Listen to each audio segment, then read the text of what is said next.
ಕೊಡಬೇಕಾದ್ರೆ 2 ಫಾರಂ ಕೊಡ್ತಾರೆ. 2 ಫಾರಂ ಕೊಡಲೇಬೇಕಾಗಿದೆ. ಆ ಫಾರಂ ಕೊಡದೇ ಇದ್ರೆ ನೀವು ಮತದಾರ ಪಟ್ಟಿಯಿಂದ ವಂಚಿತರಾಗ್ತೀರಿ. ಆ ಚುನಾವಣಾ ಅಧಿಕಾರಿ ಮತದಾರ ಪಟ್ಟಿ ಪರಿಶೀಲನೆ ಮಾಡಿದಂತ ಅಧಿಕಾರಿ ಈ ಮನೆಗೆ ಭೇಟಿ ಕೊಡ್ತಾರೆ. ಇವತ್ತಿನಿಂದ ಪ್ರತಿ ಮನೆಗೂ ಭೇಟಿ ಕೊಡ್ತಾರೆ. ಭೇಟಿ ಕೊಟ್ಟಂತ ಸಂದರ್ಭದಲ್ಲಿ ನೀವು ಮನೆಯಲ್ಲಿ ನಿಂತಿದ್ರೆ ಅವತ್ತು ಏನ್ ಮಾಡ್ತಾನೆ, ಅವರೆಲ್ಲ ಮನೆಯಲ್ಲಿ ಕರ್ಕೊಂಡು ಹೋಗ್ತಾರೆ. ಆ ರೀತಿ 2 ಸಾರಿ 3 ಸಾರಿ ಬರ್ತಾನೆ. 3ನೇ ಸಾರಿ ನೀವು ಮನೆಯಲ್ಲಿಲ್ಲ ಅಂದ್ರೆ ಇವರು ಊರಲ್ಲಿಲ್ಲ, ಮತದಾರ ಪಟ್ಟಿದ್ದು ಇವ್ರು ತೆಗಿಬೇಕು ಅಂತ ಹೇಳ್ಬಿಟ್ಟು ಲೀಸ್ಟ್ ಮಾಡ್ಕೊಂಡು ಹೊರಟೋಗ್ತಾರೆ. ಮತ್ತೆ ಸೇರಿಸ್ಬೇಕಾದ್ರೆ ನೀವು 11 ದಾಖಲೆಗಳು ಕೊಡ್ಬೇಕಾಗ್ತದೆ. 11 ದಾಖಲೆಗಳು ಅವ್ರು ಕೇಳ್ತಕ್ಕಂಥ ಚುನಾವಣಾ ಆಯೋಗ ಕೇಳ್ತಕ್ಕಂಥ ಯಾವುದೇ ದಾಖಲೆ ನಿಮ್ಮ ಹತ್ರ ಇರೋದಿಲ್ಲ. ಉದಾಹರಣೆಗೆ ಪಾಸ್ಪೋರ್ಟ್ ಕೇಳ್ತಾರೆ. ಪಾಸ್ಪೋರ್ಟ್ ಎಷ್ಟು ಜನದ ಹತ್ರ ಇದೆ? ನಮ್ಮಲ್ಲಿ ಕರ್ನಾಟಕದಲ್ಲಿ 100ಕ್ಕೆ 7 ಜನರ ಹತ್ರ ಇದೆ ಅಷ್ಟೇ ಪಾಸ್ಪೋರ್ಟ್. ಇನ್ನು ಮಿಕ್ಕಿದ ಜನ ಯಾರ ಹತ್ರನೂ ಪಾಸ್ಪೋರ್ಟ್ ಇರೋದಿಲ್ಲ. ಆಮೇಲೆ ಬರ್ತ್ ಸರ್ಟಿಫಿಕೇಟ್ ಕೇಳ್ತಾರೆ. ಹುಟ್ಟಿದ ಪ್ರಮಾಣ ಪತ್ರ ಎಷ್ಟು ಜನತಾಗಿರ್ತದೆ? ಹಳಬ್ರ ಹತ್ರ 30-60 ವರ್ಷ ಹಿಂದೆ ಹುಟ್ಟಿರೋರು ಯಾರ ಹತ್ರನೂ ಬರ್ತ್ ಸರ್ಟಿಫಿಕೇಟ್ ಇರೋದಿಲ್ಲ. ಅದನ್ನು ಕೇಳ್ತಾರೆ. ಈ ರೀತಿ ಈ ಭೂಮಾಲೀಕರಾಗಿದ್ರೆ ಭೂಮಿ ಪತ್ರಗಳು ಕೊಡಿ ಅಂತ ಕೇಳ್ತಾರೆ. ಈ ದೇಶದಲ್ಲಿ ಸಾಕಷ್ಟು ಜನರು ಭೂಹೀನರಾಗಿದ್ದಾರೆ, ಯಾರಿಗೂ ಭೂಮಿ ಹೆಚ್ಚಾಗಿರೋದಿಲ್ಲ. ಈ ರೀತಿ ದಾಖಲೆಗಳನ್ನ ಹೇಳ್ತಾರೆ. ಆ ದಾಖಲೆಗಳು ಇಲ್ಲ ಸರ್ಕಾರಿ ನೌಕರರಾಗಿದ್ದಾರೆ, ಇನ್ಕಮ್ ಟ್ಯಾಕ್ಸ್ ಪೇಯರ್ ಆಗಿದ್ರೆ ದಾಖಲೆ ಕೊಡಿ ಅಂತ ಹೇಳ್ತಾರೆ. ಇಂಥ ದಾಖಲೆಗಳು ಜನಸಾಮಾನ್ಯರ ಹತ್ರ ಇರೋದಿಲ್ಲ. ಅದನ್ನೇ ನೆಪ ಇಟ್ಕೊಂಡು ಮತದಾರರ ಪಟ್ಟಿಯಿಂದ ನಿಮ್ಮನ್ನ ತೆಗೆಯುವಂತ ಒಂದು ಹುನ್ನಾರ ನಡೀತಾ ಇದೆ. ಇದು ಯಾವ ರೀತಿ ನಾವು ಅರ್ಥ ಮಾಡ್ಕೋಬೇಕಂತಂದ್ರೆ, ಈಗಾಗಲೇ ಪಶ್ಚಿಮ ಬಂಗಾಳದಲ್ಲಿ SIR ಮಾಡಿ ಅಲ್ಲಿ ಸುಮಾರು 95 ಲಕ್ಷ ಮತದಾರರನ್ನು ತೆಗೆದಿದ್ದಾರೆ. ಅಲ್ಲೂ ಇದೇ ರೀತಿ ಹೇಳ್ತಾ ಇದ್ರು, ಅರ್ಹ ಮತದಾರರನ್ನ ಯಾವುದೇ ಕಾರಣಕ್ಕೆ ನಾವು ತೆಗೆಯಲ್ಲ ಅಂತ ಹೇಳ್ಬಿಟ್ಟು ಆಶ್ವಾಸನೆ ಕೊಟ್ಟಿದ್ರು. ಆಗಿದ್ದೇನು? 95 ಲಕ್ಷ ಮತದಾರರನ್ನ ತೆಗೆದ್ರು. ಮತ್ತೆ 95 ಲಕ್ಷ ಮತದಾರರು ದಾಖಲೆಗಳು ತಗೊಂಡು DC ಹತ್ರ ಹೋದ್ರು. DC ಹತ್ರ ಹೋದ್ರೆ DC ಏನ್ ಹೇಳಿದ್ರು? ಟ್ರಿಬ್ಯುನಲ್ ರಚನೆ ಮಾಡಿದ್ರು. ಟ್ರಿಬ್ಯುನಲ್ ರಚನೆ ಮಾಡಿ ಆ ಟ್ರಿಬ್ಯುನಲ್ ಮುಂದೆ ನೀವು ಅಹವಾಲು ಕೊಡಿ, ನಿಮ್ಮ ದಾಖಲೆ ಕೊಟ್ಟು ಮತ್ತೆ ಸೇರ್ಪಡೆ ಮಾಡ್ಕೊಳ್ಳಿ ಅಂತಂದ್ರು. ಆ ಟ್ರಿಬ್ಯುನಲ್ 95 ಲಕ್ಷ ಮತದಾರರನ್ನ ಪರಿಶೀಲನೆ ಮಾಡುವ ಸಂದರ್ಭದಲ್ಲಿ ಚುನಾವಣೆಯಲ್ಲಿ ಬಂದ್ಬಿಡ್ತು. ಅಷ್ಟು ದೊಡ್ಡ ಸಂಖ್ಯೆಯ ಮತದಾರರನ್ನ ಅವ್ರನ್ನ ಪರಿಶೀಲನೆ ಮಾಡೋಕ್ಕಾಗಲಿಲ್ಲ.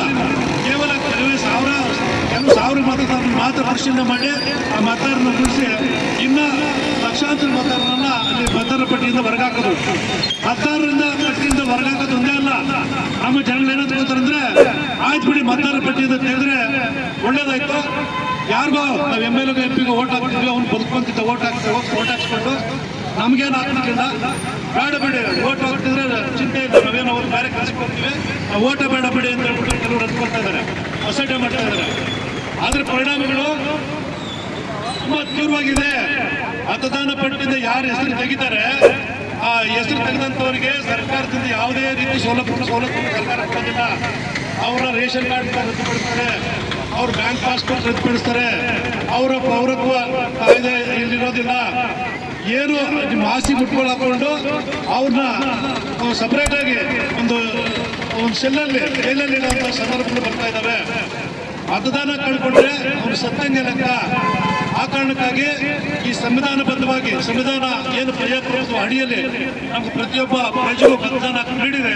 ಈ ಸಂವಿಧಾನಬದ್ಧ ಹಕ್ಕಿನಿಂದ ಇವತ್ತು ನಾವು ರಾಜ್ಯ ಸರ್ಕಾರವನ್ನ, ಕೇಂದ್ರ ಸರ್ಕಾರವನ್ನ ಆಯ್ಕೆ ಮಾಡೋದ್ರ ಮೂಲಕ ಒಂದು ಶಾಂತಿ ರೀತಿಯಿಂದ ಸಾಮಾಜಿಕವಾಗಿ, ಆರ್ಥಿಕವಾಗಿ, ಶೈಕ್ಷಣಿಕವಾಗಿ ನಾವು ಇಲ್ಲಿ ಎಲ್ಲ ಕ್ಷೇತ್ರಗಳಲ್ಲೂ ಚೆನ್ನಾಗಿ ಬರ್ತಾ ಇದ್ದೀವಿ ದಿವಸ. ಆದರೆ ಏನು ಕೇಂದ್ರ ಚುನಾವಣಾ ಆಯೋಗ ಈಗ ಕುತಂತ್ರದಿಂದ ಮತದಾರರ ತೆಗೆಯೋಕ್ಕೆ ಒಂದು ಸಂಚು ರೂಪಿಸ್ತಾ ಇದೆ. ಈ ಸಂಚಿನಿಂದ ಕಳ್ಕೊಂಡ್ರೆ ಎಲ್ಲವನ್ನೂ ಕಳ್ಕೊಂಡಂಗೆ.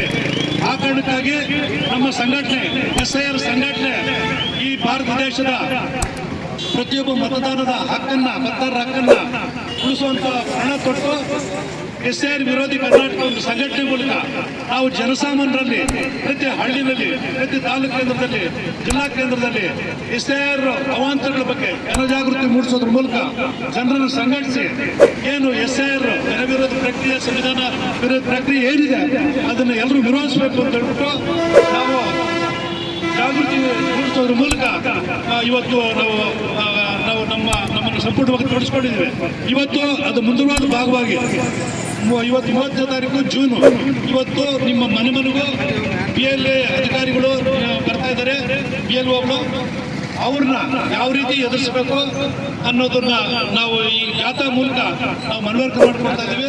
ಪ್ರತಿಯೊಬ್ಬರು ಈ SIR ಪ್ರಕ್ರಿಯೆಯನ್ನು ವಿರೋಧಿಸಬೇಕು ಮತ್ತು ನಿಮ್ಮ ಮನೆ ಹತ್ರ ಬಂದಂತ ಅಧಿಕಾರಿಗಳಿಗೆ ಸರಿಯಾದ ರೀತಿಯಲ್ಲಿ ಮಾಹಿತಿ ಕೊಡೋದ್ರ ಮೂಲಕ ನಿಮ್ಮ ಸಂವಿಧಾನಬದ್ಧವಾದ ಹಕ್ಕನ್ನು ಉಳಿಸ್ಕೊಳ್ಬೇಕು ಅಂತ ಈ ಸಂದರ್ಭದಲ್ಲಿ ಹೇಳ್ತಾ ಸಾರ್ವಜನಿಕರು ಮುಂದೆ ಇದೊಂದೇ ಕಾರ್ಯಕ್ರಮ ಅಲ್ಲ, ಮುಂದಿನ ದಿನಗಳಲ್ಲಿ SIR ವಿರುದ್ಧ ತೀವ್ರವಾದ ಒಂದು ಜನಾಂದೋಲನ ಇಡೀ ದೇಶದಲ್ಲಿ ಒಂದು ಆಯೋಜನೆ ಮಾಡುವಂತ ಕಾರ್ಯಕ್ರಮವನ್ನು ನಾವು ಮುಂದಿನ ಉದ್ದೇಶ ಇಟ್ಕೊಂಡಿದ್ದೀವಿ. ಎಲ್ಲಾ ಕಾರ್ಯಕ್ರಮಗಳು ಸಾರ್ವಜನಿಕರು ಬೆಂಬಲ ಮಾಡಿ ಏನು CAA ಕಾಯ್ದೆ ಏನು ಜಾರಿಗೊಳಿಸಿದ ಬರುತ್ತೆ ಕಾಯ್ದೆ ಅದನ್ನ ಯಾವ ರೀತಿ ವಿರೋಧ ಮಾಡಿ ಆ ಕಾರಣ ಕಾಯ್ದೆಯನ್ನ ವಾಪಸ್ ತೆಗೆಯೋದಕ್ಕೆ ನಾವು ಯಾವ ನಾವು ಕೆಲಸ ಮಾಡಿದ್ವಿ, ಅದೇ ರೀತಿ ಈ SIR ಅನ್ನ ವಿರೋಧಿಸಿ ನಾವು ಆ SIR ಅನ್ನ ಕರ್ನಾಟಕದಿಂದ ಒತ್ತುವಡಿಸಬೇಕು ಅನ್ನೋ ಉದ್ದೇಶ ಇಟ್ಕೊಂಡು ಈ ಕಾರ್ಯಕ್ರಮಗಳನ್ನು ರೂಪಿಸ್ತಾ ಇದ್ವಿ. ಜನಸಾಮಾನ್ಯರು ಎಲ್ಲ ಜನಪರ ಸಂಘಟನೆಗಳು ಎಲ್ಲರೂ ಇದಕ್ಕೆ ಸಾಥ್ ಕೊಡೋದ್ರ ಮೂಲಕ ನಮ್ಮ ವಿರೋಧಿ SIR ವಿರೋಧಿ ಕಾರ್ಯಕ್ರಮಕ್ಕೆ ಬೆಂಬಲ ಸೂಚಿಸಬೇಕು ಅಂತ ಹೇಳ್ಬಿಟ್ಟು ಈ ಸಂದರ್ಭದಲ್ಲಿ ಕೇಳಿದ ಎಲ್ಲರಿಗೂ ವಂದಿಸಿ ನನ್ನ ಎರಡು ಮಾತು ಮುಗಿಸ್ತೇನೆ. ಜೈ ಭೀಮ್.